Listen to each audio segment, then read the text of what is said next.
Membership Masterminds it's as Dave was saying, it's a community powered by Prop Fuel, but the whole purpose of this community is to give everybody a space to connect with one another and talk about topics that are relevant to them in this moment. Um, uh-oh, Dave, do you have your dad jokes? You're muted. Think about what's the orange juice one. No, I Um, had one this morning. So yeah, so let me try this one.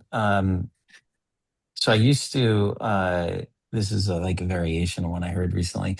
So I used to spill milk a lot. Didn't he?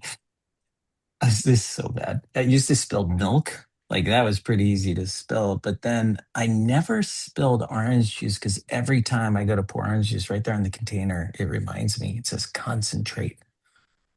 but a boom. All right, welcome back, Dave. I thought But that was pretty good. Dave, we're gonna have to but ask you to leave. but Dave, I did hear, speaking of food, that if you grab a loaf of baguette bread and hold it to your ear, it's kind of like a conch shell. It goes, oh. So that's my dad joke for your pile. Is that a French dad joke? Something like that. That is right. We're getting yeah, we've Little got off track here, international jokes Brittany. now. I love this. No, totally fine. So anyways, as we were saying, yes, when Dave joins, he'll always add a dad joke or five. But yeah, membership masterminds free community to talk about a topic that is top of mind for all of you, give you all a space and the opportunity to connect with one another and talk through what's working and what isn't. Friendly reminder as well, we have a LinkedIn community. That's where majority of you kind of live when we're not doing these roundtables. We chose LinkedIn because we heard from the people that that's where they wanted the community. But to be quite frank, we don't get much activity there. We get way more activity in these roundtables. So thank you for joining. Again, they're always hosted monthly.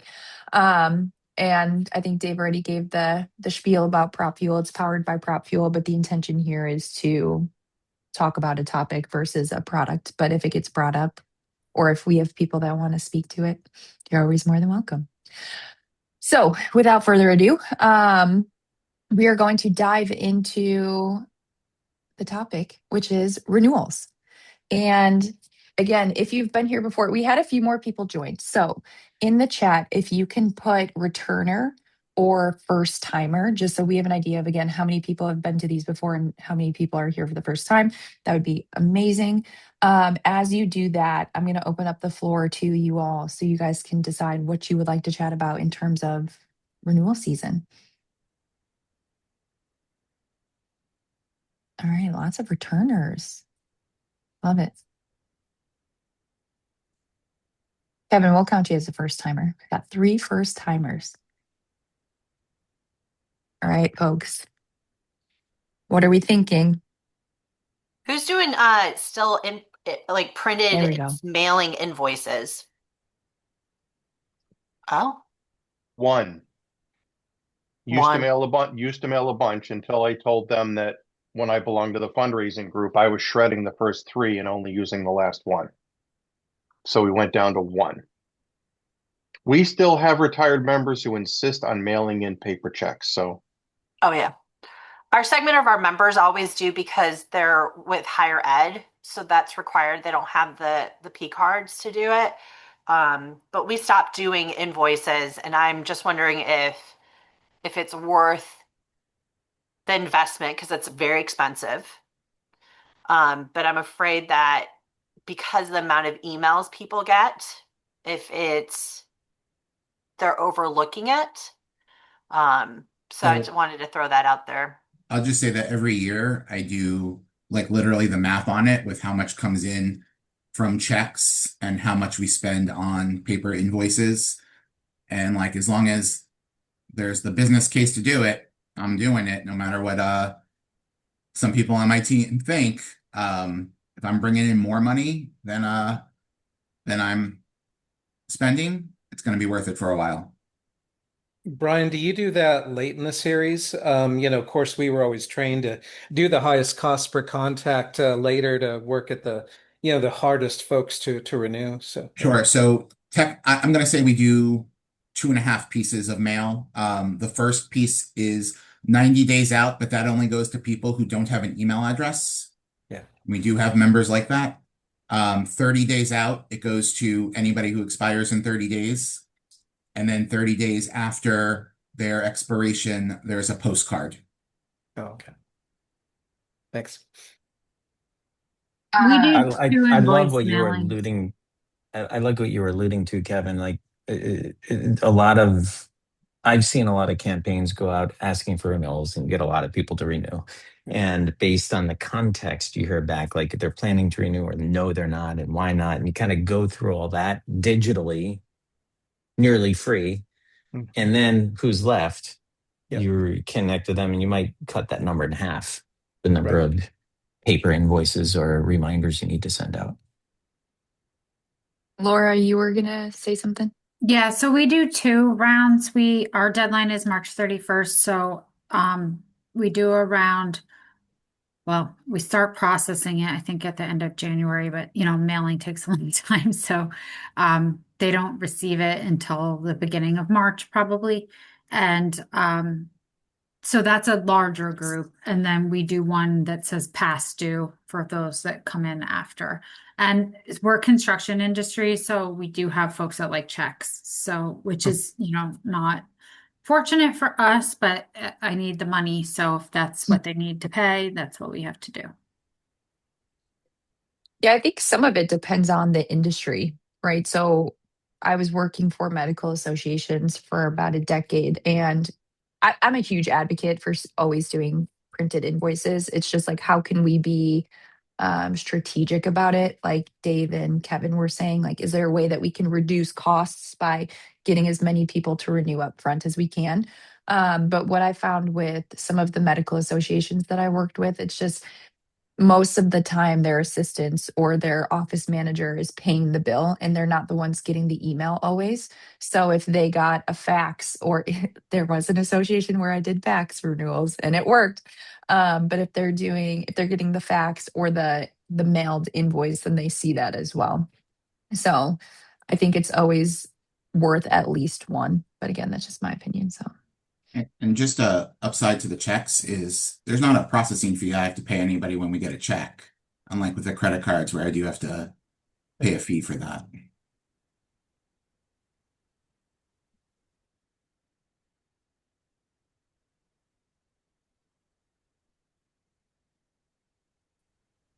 all Do right, you there are a include lot of anything in the conversations. invoices for those that still mail? Like when my previous association, Brittany, it was medical. It was something Mhm. medical. We always had, oh God, I can't remember what the things were. They were slips where we kind of highlighted benefits Hmm. in the with the invoice and the, envelopes. I don't know if I would do envelopes, but do you guys buck slips? They used to be called buck slips. I don't know if Mhm. I'm Do people still do that, or do you just cut through that and just include the invoice? Go ahead, Ginger. Sorry, I couldn't figure out how to unmute myself. So my association, I was at a previous medical association. We would send like $5 slips in our first invoice, and it just was a waste. We now at my current association send one, just the first invoice, along with a return envelope, and that's all. Our first invoice goes out with a letter from our president. To everybody, the invoice, $1 slip and a return envelope, and then after that, it's just the invoice. Ginger, I think you actually work for the association I used to work at, ASC. So, yeah, This is my new association. Yeah. yep, Interesting. small world. Hmm.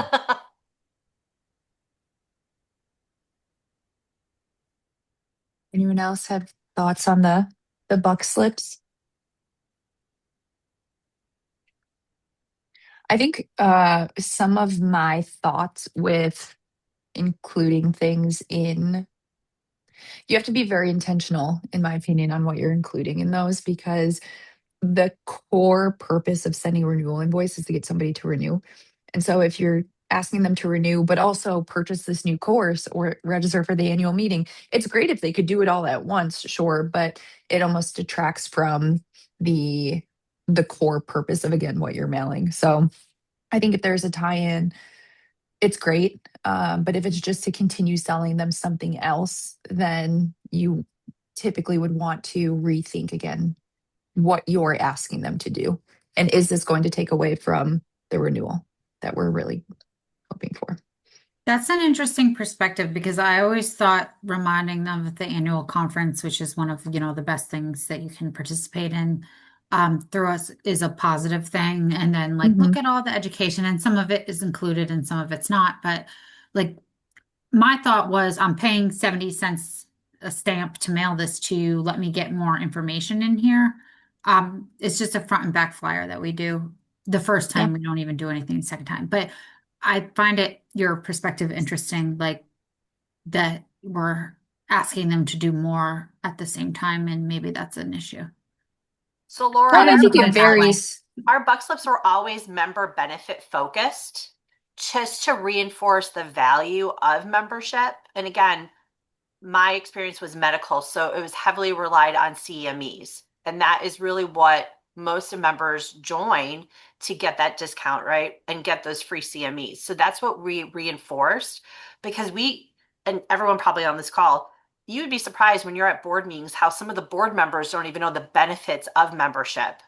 So it is like constant reinforcement. And I agree, Laura, like if you're already paying the 80 cents, throw a buck slip in, do something, especially if the discount between the member and non-member rate is so significant that that membership will pay for itself. Right. And And so the question is like with the buck slip, what's the intention, right? Is it an awareness piece or a reminder piece, which is great? Or is it I want to ask you to spend money and spend additional money. So Laura, I think it's great to remind people like, hey, this is the most used benefit and these are the dates. So you have them, or Natalia, like you're saying, with here are the benefits that most people are using, et cetera. But again, it's just all about how you use what the intention of that buck slip is. Yeah, Brittany, if I can Go just ahead. jump in real quick, I Yep. think And then Dave, you can go. Go ahead, Scott. what you just keep hinting at is whatever you're doing, it needs to be strategic. It's not just, well, one department wants to promote their activities, and another department wants to promote their activities, and another department wants to promote their activities. So let's throw 3 or 4 buck slips in there.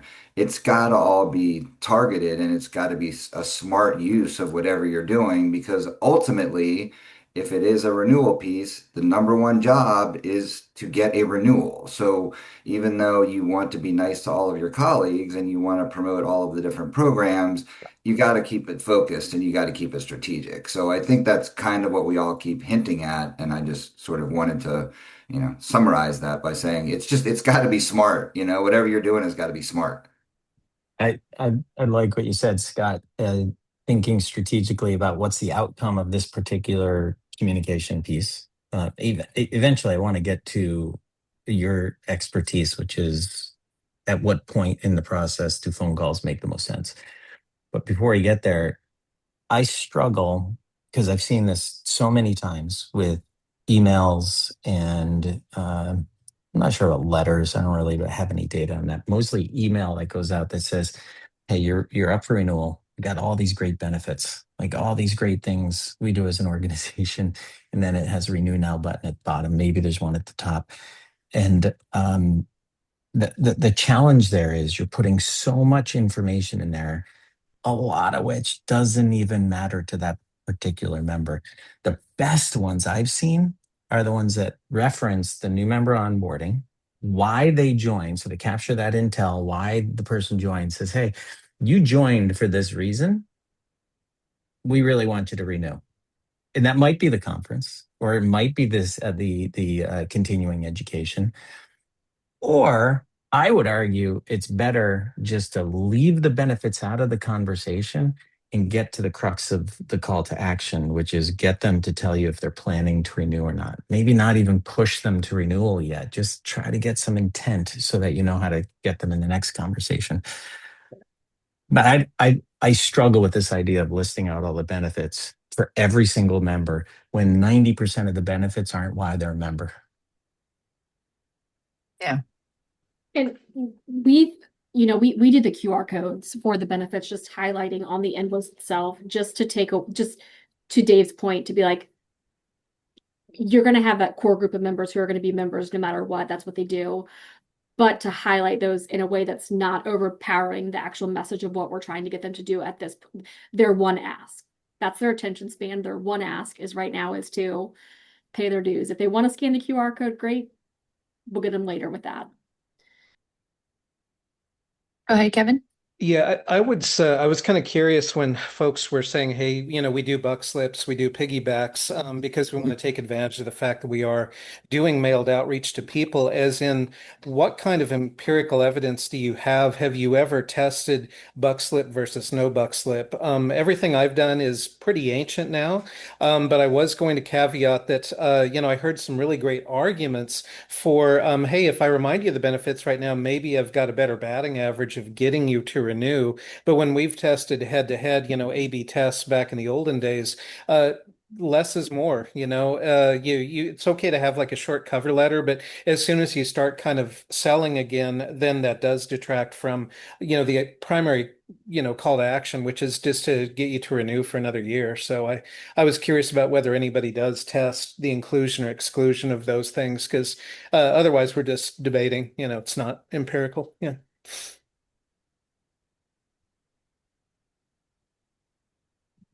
Sometimes it's out of your control too, to be honest.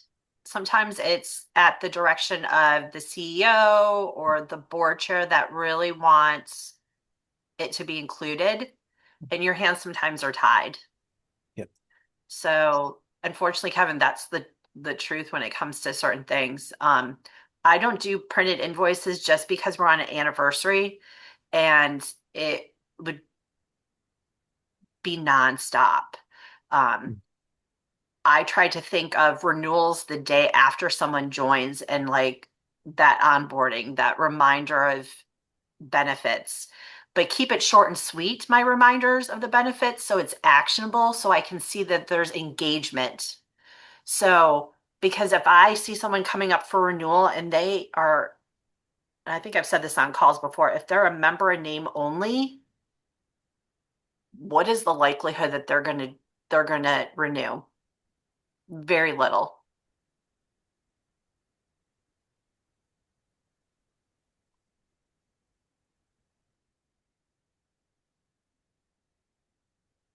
Go ahead, Jeff.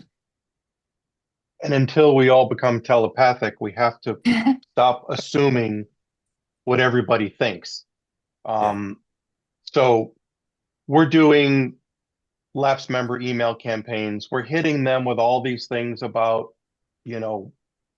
why they've been a member. Yes, we're using Propfuel with it. And if we get to it later, I'll tell you how I think it's working. But we're already hitting them with those personalized questions about, well, was education important? Was this important? Was that important? Once we get to this point, it's either someone who's ignored every email, we don't have a good email, or they just forgot. I love that renewal postcard because then I'm not paying for an envelope to mail it. I'm not paying for a return envelope. I'm not paying to print a sheet of paper, to fold it, to insert it. Postage is less. Now it's going to be an oversized postcard, and I'll have to figure out how I personalize that on my printer and not drive my staff crazy. But since it's kind of that last gasp thing, it might work. But talking about assuming, we assumed, okay, everybody's going to become a member because they're going to save money on the conference.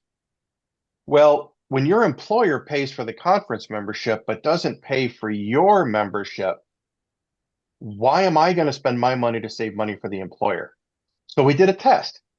Everybody who joined and didn't become a member for our regional conferences, we offered them their savings that they would have gotten off the registration. We offered it off their membership, thinking that's what's coming out of their pocket. And we were deluged. I think we got one person who took us up on it, maybe two. So it wasn't the answer, but we tried. We did our test. The other thing we figured out is we're contacting people early to renew. And we know that if I renew 28 days early, that I have a year and 28 days left on my membership. But Dave, do you know? You may think if I renew today, I get a year from today, I'm losing 3 weeks worth of membership. So we actually reminded them of that, because don't assume they know all this stuff. So the email says, hey, if you're interested in renewing, you get a full extra year from your current expiration date. And because my staff has been here forever, which is a good thing, they know all this stuff. But our members don't because our retention rate sucks. So most of our members are brand new and don't know any of this stuff. So we have to keep reminding them.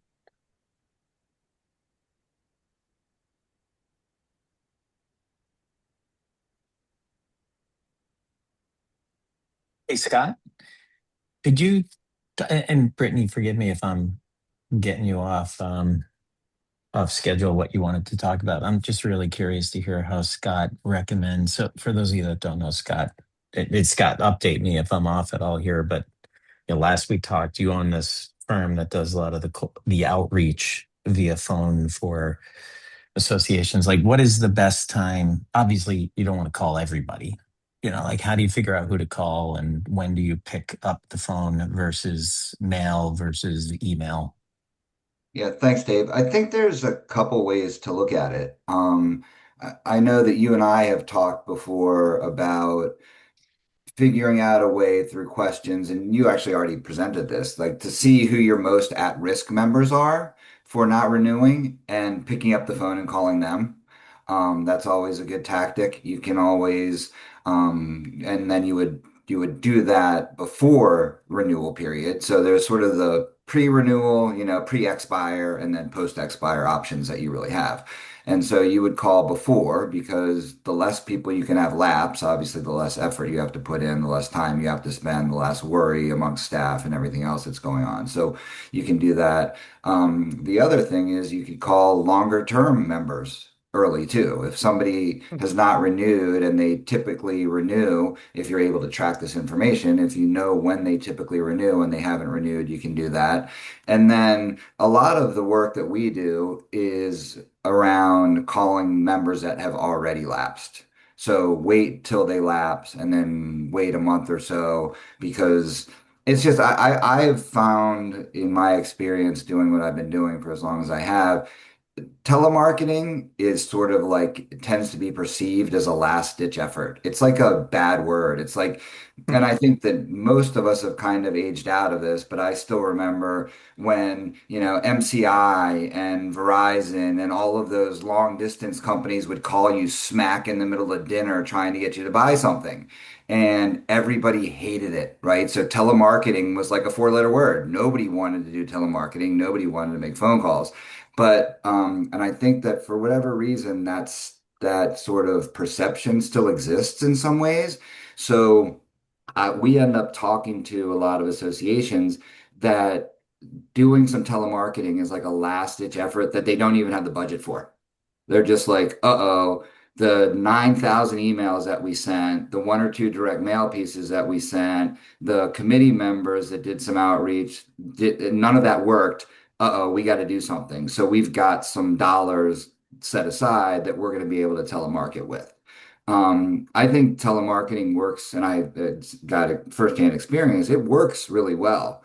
You just have to budget for it, and that seems to be a big hurdle that many associations fit. So, Dave, I sort of wandered around your question, but I think if you're able to target who the right members are to call them in advance of expire. If you just want to win some members back and do a win back campaign, call them after.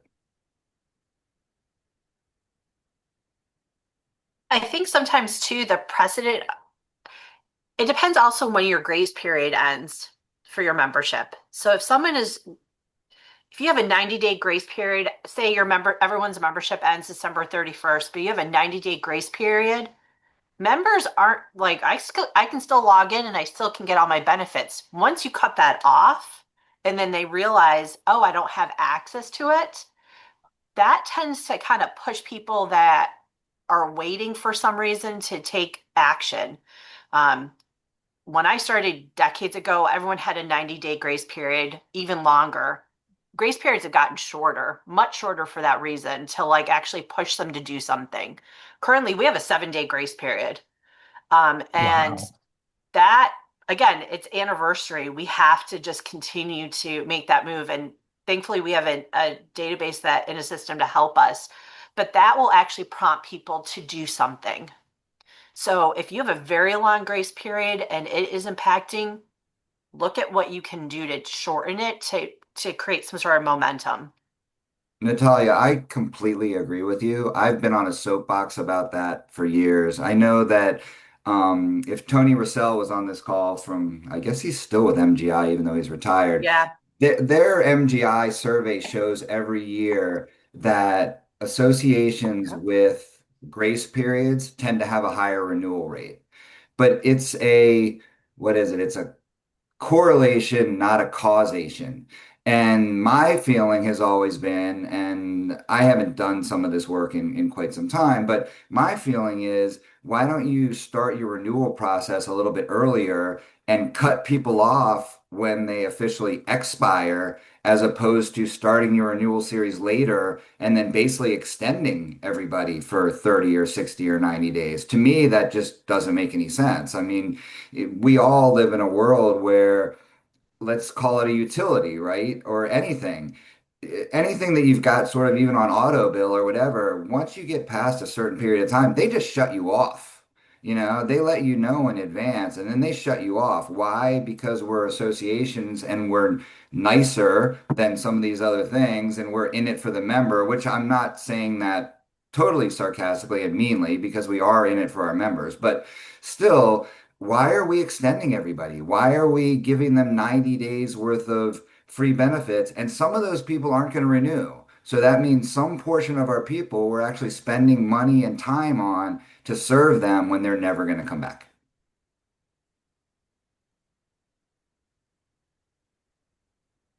I think that brings up a good point, and it's a good segue into my next question of how many people feel like they have an understanding of why members are not renewing? Brian, Laura, Terry. Okay. What are the reasons and how are you getting that information? Part of it is through exit surveys. Part of it is through, we did I had a consulting firm go out specifically to particularly lapsed first year members and students who didn't convert to professional.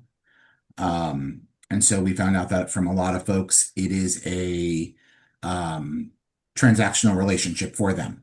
They join for a very particular purpose and they want to get the conference discount. They want this, they want that. And they're not seeing the year-round value. And that's going to vary for different people. Some of those people would get value year-round, I think, if we communicated that better. Some of them would not. And so you have to figure out who's who and do the outreach and communication to those that you think would get the value, and the ones that don't get the value year round, you have to be okay with them coming back every couple of years to get the conference discount. And that's fine. Not everybody has to be the same type of member or the same type of customer. And I think that's hard for associations to understand sometimes too, that it's okay for somebody to be a customer and not a member. Right. But I would also say too, you need to probably look at if students, and I've always seen students are very hard to transition to full membership. It takes a long time to really for them, and it's gotten harder over the years of, not being joiners, right? We see that all the time. To not put the emphasis on the student conversion. It's hard. It's a good thing to have, but if you don't have the email addresses that are Gmail they will be attached to forever, what's the point? Oh, so what I do, what I think is also different than what I am instructed to focus on sometimes. And so that is the one thing I have done with students, particularly those graduating, is I do find a postcard there is helpful, because if I can get if I have the address and it's their dorm and it gets forwarded to them, that's good. If it gets sent back to me with this person has moved and I get a forwarded address, that's good. I send out an email to those graduating with a short survey. I try and do this a couple months beforehand. That is basically, the first question is, what's next for you? And the answers are things like, I'm going on to more schooling. I've got a job in aerospace. My association's in aerospace. Um, I have a job that's not in aerospace, or I don't know what's next for me. And then it's kind of like different workflows based on that. For those who have a job and they know where they're going, I try and get from them, where are you moving to if you're moving, so I can connect them with that chapter that's in the area. So they'll go to that area and they'll already know people in the area if they want.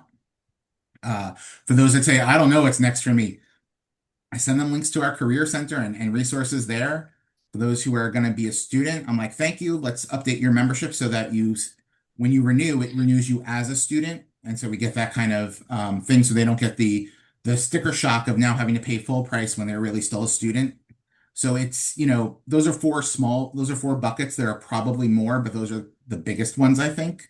And the response rate's obviously not fantastic for it because they're students, it's their senior year, a lot of going on, but I don't want to do nothing.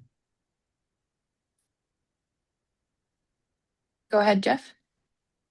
Yeah, one of the issues we've discovered is, again, every student is not the same. They don't join their first day of their 2-year NP curriculum. Some of them join after a year, 6 months. Some of them join 6 months before they graduate to get bonus points from their instructor. And so if we assume everybody's in the same place and we start talking to them about their new NP membership, now that they got their license, if they haven't even gotten their license yet and they're months away from looking for a job, then well, I'm not interested in any of that stuff. I'm not there. And of course the email address is one thing. We started a first year nurse practitioner membership, which was half price of regular, and we were getting some buy-in, and then they weren't renewing. So we started asking questions and discovered that so much of their first year was not taking advantage of everything we had. They're trying to pass their boards. They're trying to find this job. So in 4 months, we're going to change it. So the new NP membership is a 2-year membership, still $99. So for 2 years, that's $50 a year. That's less than they paid as a student. So I'm hoping some of the students say, well, wait a minute, this is even cheaper than I'm paying now. Then they're going to get a 2-year onboarding through Prop Fuel to make sure that they've engaged before we get to that renewal point. But hopefully within 2 years, no matter where they are in their career, they've stabilized a little bit. Not that we're trying to discount our way out of it, because funny side story is I buy t-shirts from 9line, and I've got one that says, I'll get it done ASAP, as slow as possible. There's a koala on the back. They have llamas with machine guns, all that stuff. I ordered a shirt.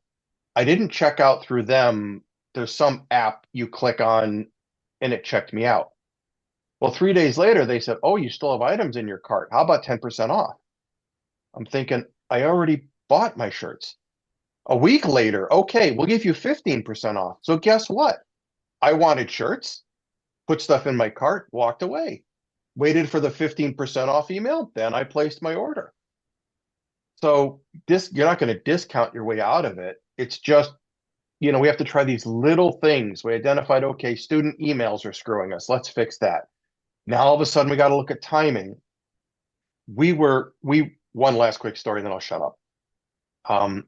If you want to be a nurse practitioner in New York, you have to take a prescription course. And I thought this is the perfect way to get new members. They're about to begin practicing in New York. And we get 2,500 to 3,000 people a year. And they come from all over the country. So we've now created an e-membership for people who aren't local.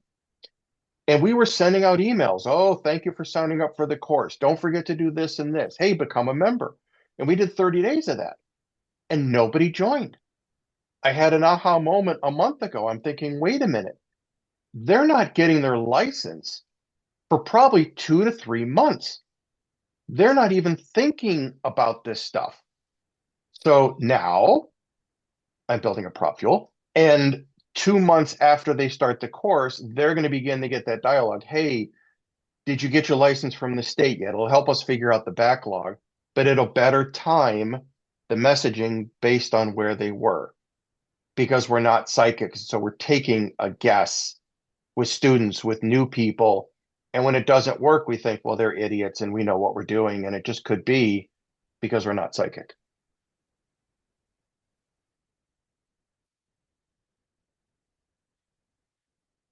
Somebody said something earlier, and I don't recall who it was, said something about the joiner thing. I, I always, what's the word? I dismiss that position pretty quickly because very few people are joiners in their 20s and in their 30s even. I think you become a joiner when you're more committed to your career. Maybe it's 30s for some people, maybe it's 40s.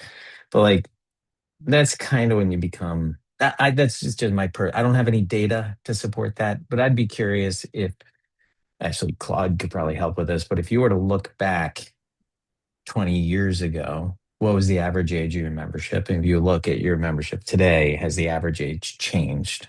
That would, I think, I'm no statistician, but I think that would tell us,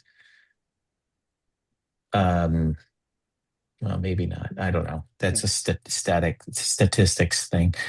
The other comment is around the students. Um, I think gathering information in any way you can is good.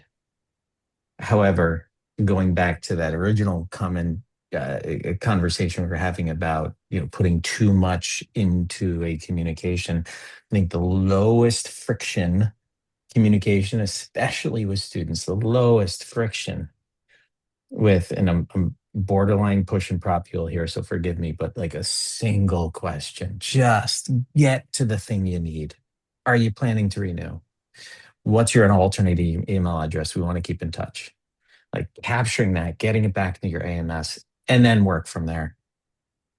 Brian? Yeah, I want to talk about what you said about people not being joiners and the average age.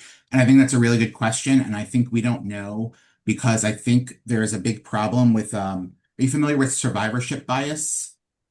No. You may have seen like the meme a couple years ago, and it goes around where there's a plane that's got a whole bunch of bullet holes in it, but it survived. And so it determines the bullets are like, okay, if you get shot in these places, it's okay, but they only know because it survived, sort of thing. It's like when you see people still using the same appliances from the 70s, and they're like, oh, they made things so much better back then. Well, sure, because these are the people that still have them. What about all the thousands and millions of people that don't?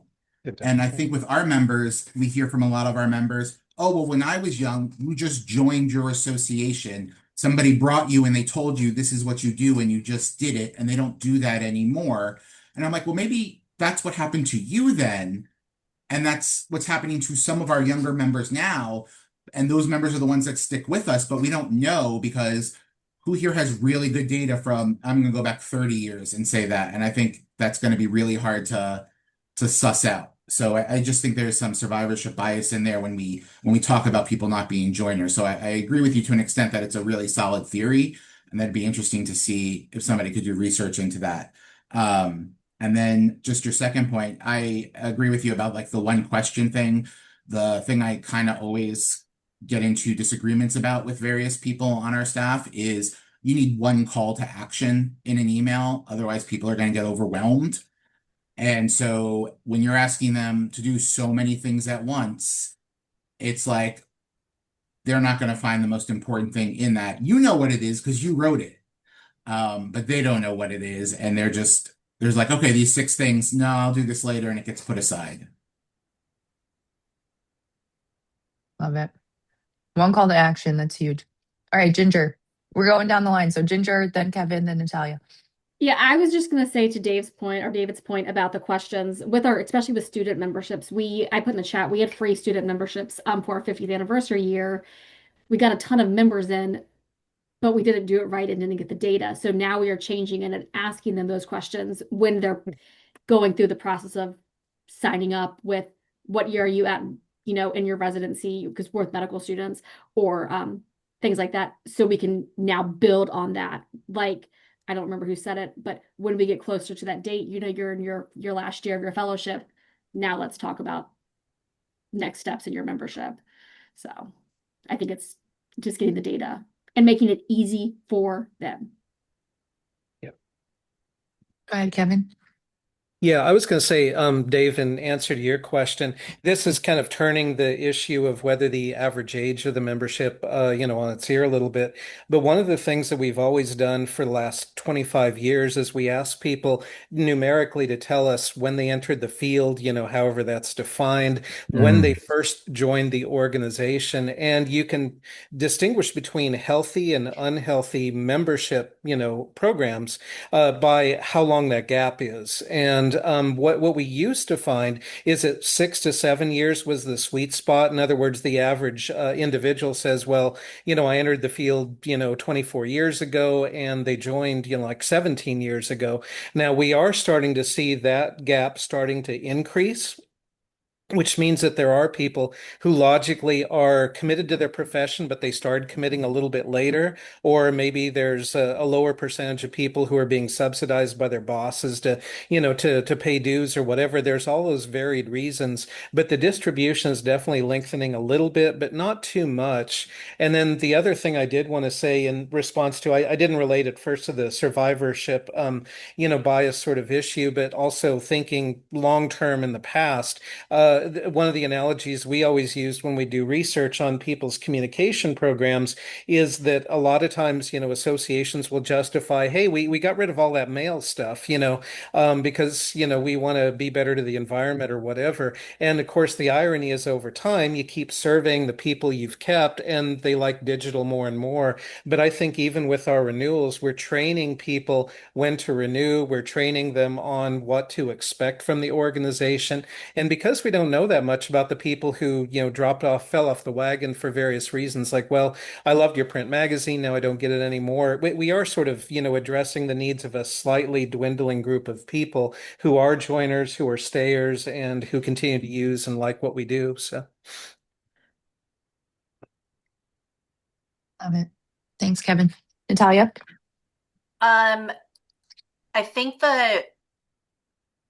one of the keys for good conversion from student to professional or the next journey in your membership, right? Young professional, is how you're engaging them as students. I have been where we are like, oh, well, students will want anything our normal members will want. No, they don't. You need to have either opportunities for them to connect with each other and grow their network, opportunities to potentially have a mentor if there's not a mentor in that they work with. So you really need to tailor that in order to see a little bit of an increase in conversion. I mentioned the whole, it takes a lot longer to convert or to join because I remember being in an association before you went to Google for anything, before you went to LinkedIn to create your community. So those communities were felt in associations, right? And we have members, and our data has shown that our membership age has increased. So we keep them, but we're not getting those earlier members in. So as we're introducing a student membership, we are paying a lot of attention on how we're going to cultivate them within our community so that there's a tie-in and that they feel like they're being heard. So I'm curious if others do that as well. Like we're probably going to start with like one or two, like maybe a virtual meetup monthly or quarterly so that they can get to know each other. We're not ready to be at that point where there's a whole track at annual conference because that's a whole other set of who's going to have the dollars to go to annual conference as a student unless there's a scholarship, right? But that also takes time and buy-in and etc. So I'm curious what others are doing to make those changes or how to get students more involved.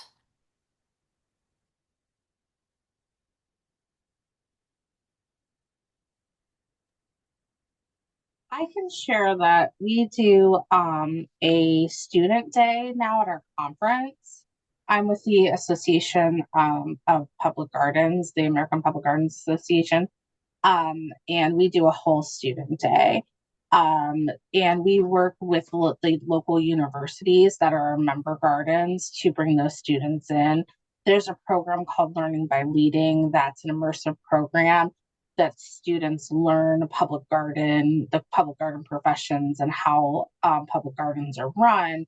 And we work with our professional development team works with that program. So that's how we're bringing them together. And we also work with our professional development department worked with the college to have dorm housing, so the students weren't having to spend the higher amount of money on the hotel. So that's one thing we do. We don't have a student track. And then we also do scholarships as well. We give out about 20 scholarships per year. That is money that goes towards their travel, their lodging, and that's not just students. That could be professionals working in already at our member gardens, but some of them are students too. It just depends on who applies. But those are some of the things that we're doing to help engage students.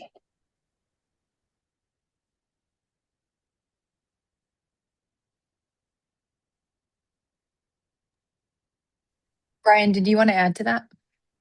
I'm gonna try and remember what it was because it kind of flew out.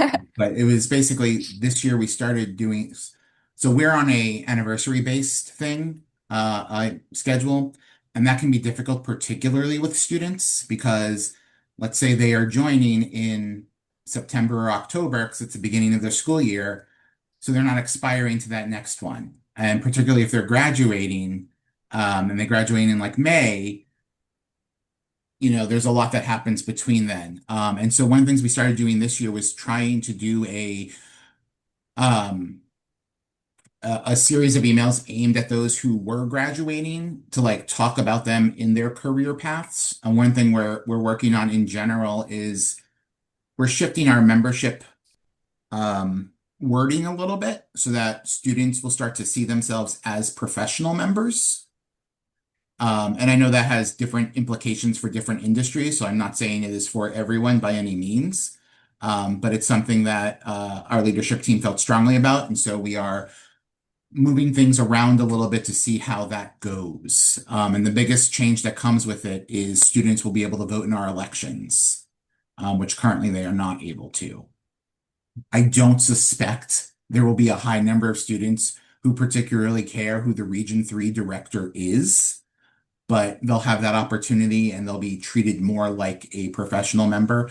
And then one thing that came up recently that I have a meeting about tomorrow is one of our staff was told by a student that the AIAA she belongs to feels different than the AIAA her professor belongs to. And so I asked for some feedback on that because I think that's okay, because they have different needs. They're at different points in their career and their journey. But I think it was implied as a bad thing. And so I want to dig into that. So I have a meeting about that tomorrow. And I think that's something important to do without over indexing on it, because as you all know, when one person says something to an association, we tend to take that as a big data point as opposed to like one story. But I think talking to the person from that story lets you know whether you need to talk to other people and what to say to them. So I'm not over indexing on it, but it's something that I need to like listen to. I just want to make a quick comment and say that was beautifully put, Brian, because, so often my question to my clients nowadays, or my question to my coworkers in the old days, was how many people have you spoken to, because, the qualitative, I mean, it can be formal or it can be informal, but, just by being able to talk to a few people and hearing what they think of quote unquote your association and how they look at it is so helpful then to be able to predict how they might react to, different things you might test, etc. So I just wanted to say a great comment. So.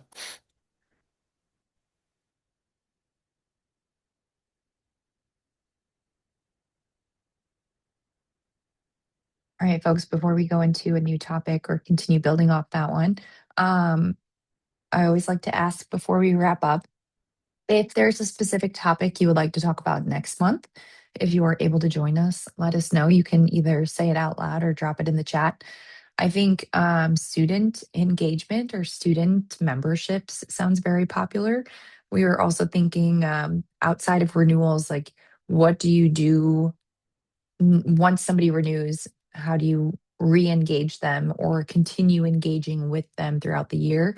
So thinking of like after we join, we typically have our onboarding process, but how do we re-onboard, or again, however you want to phrase that, members that are renewing each year? So if you have any thoughts, opinions, what have you on next month's topic, go ahead and again, either come off mute and share it out loud, or you can just drop it in the chat. I would be interested in the re-engagement, re-boarding topic. Yeah. Perfect. I would It be sounds like curious, Jeff can Brittany. speak to that too. Yeah. Sorry, I'd be Kevin, go ahead. curious based on what Dave was saying. He left, so I can't really pepper him with questions or anything. But the whole idea of, semi-customization of your renewals, because Mhm. so far we've been talking about how many you do, what kind of format, we haven't talked a whole heck of a lot about, how to, when you do know why a person joined, for example, how to properly appeal to them with something that's short Yeah. and sweet as far as messaging tied to your renewal practice. So, yeah. Yeah. I love Sorry, I that. I couldn't think make there's a that lot of more power in pithy. that. So, yeah. I would love anything to talk about AI and what people Okay, do for AI in their job, cool. and how their associations react to using AI. We're very pro AI. But I'd love to hear, we have both a company paid ChatGPT and a company paid Claude, and just learning different prompts and to make our lives better, and take advantage of time management. Love it. Natalia, if any of you have any higher logic products, they did a couple waves of this where they offered you free tuition in an AI 10-week thing that Ricochet was doing. And I actually did it. And Uh-huh. I was a 0 on a scale of 1 to 10 with AI. By the time it was over, I think I was a 5. I got damn good at prompting. My kids were impressed. My wife doesn't want to hear me say AI anymore. Mhm. But if any of you get that invitation for free, that one is well worth it. Yeah, I haven't done the AI thing through Ricochet, but I've done like the membership academy, where the cycles. I mean, even now, I always like to sometimes you just need to get the basics again and see what has changed. Yeah, I definitely give that. I'll have to take a look out to see if we get any of the high logic emails, because we are a client of them.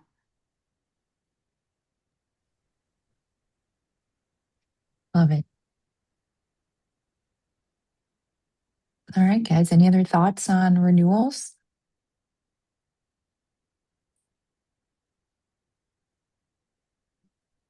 No? All right.